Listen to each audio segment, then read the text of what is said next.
évidemment, les sanctions ont bien un impact aussi sur le pays qui sanctionne. Si j'interdis à mes entreprises d'exporter des biens sensibles vers un pays cible, c'est une perte de marché, une perte de revenus pour les entreprises nationales, éventuellement des pertes d'emplois. Si je m'interdis d'importer certains produits du pays sanctionné, eh bien, c'est une perte pour le pays qui importe, et donc pour le pays qui sanctionne. Les exportations sont source de revenus et les importations sont aussi source de bien-être parce que c'est de la consommation et de la consommation au meilleur prix possible. Donc il y a évidemment un coût important des sanctions pour le pays qui sanctionne.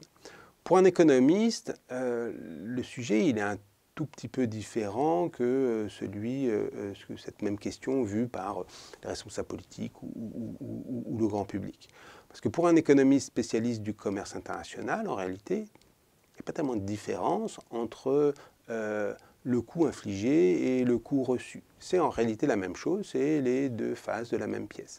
Souvent, on a tendance à dire, bien, une sanction qui va marcher, ça va être une sanction qui va limiter les importations en provenance du pays qui est sous sanction, mais il faut préserver nos entreprises nationales qui vont pouvoir continuer à exporter.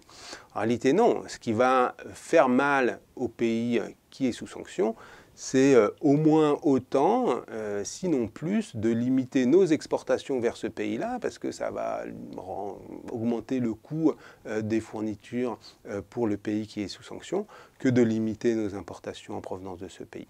Donc les deux sont conjoints, et finalement, on retrouve bien l'idée que les sanctions, c'est une forme conflictuelle qui s'apparente à la guerre.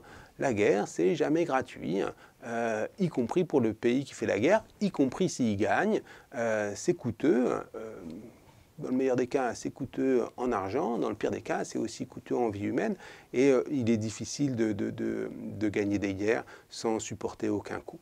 Pour les sanctions, c'est la même chose. Si on veut faire mal aux pays voisins, eh bien, il faut accepter de se faire mal à soi. C'est un point important à garder en tête parce que c'est une question que les responsables politiques qui émettent des sanctions doivent prendre en compte dans les mesures d'accompagnement des sanctions. Il faut expliquer à tout le monde qu'on sanctionne et que cette sanction, ça ne va pas être gratuit, ça va nous faire mal à nous aussi.